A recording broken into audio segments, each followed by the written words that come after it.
2014-19లో దాదాపు 72% పూర్తయితే ఈ 16 నెలల్లో చేసిన పనులతో కలిపి ఇప్పుడు పోలవరం దాదాపు 86% పూర్తయింది. ఈ 86%లో 5 సంవత్సరాల జగన్మోహన్ రెడ్డి చేసింది 1.5 నుంచి 2% లోపు.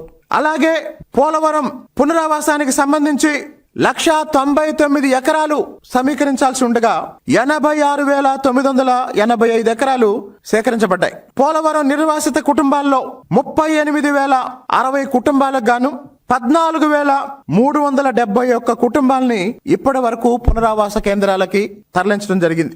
ఈ విధంగా పోలవరం ప్రాజెక్టుకి సంబంధించి ఒక పక్క అత్యంత వేగంగా పనులు జరుగుతున్నాయి, మరో పక్క పోలవరం ప్రాజెక్టుకి తమ భూముల్ని గ్రామాల్ని త్యాగం చేసిన ప్రజల పునరావాసానికి కూడా అదే స్ఫూర్తితో యుద్ధ ప్రాతిపదికన కూటమి ప్రభుత్వం పనిచేస్తున్న ఫలితంగానే 16 నెలల్లో రెండోసారి పునరావాసంలో భాగంగా నిర్వాసితులకి ఈరోజు మళ్ళీ 1,100 కోట్ల రూపాయలు విడుదల చేయడం జరిగింది.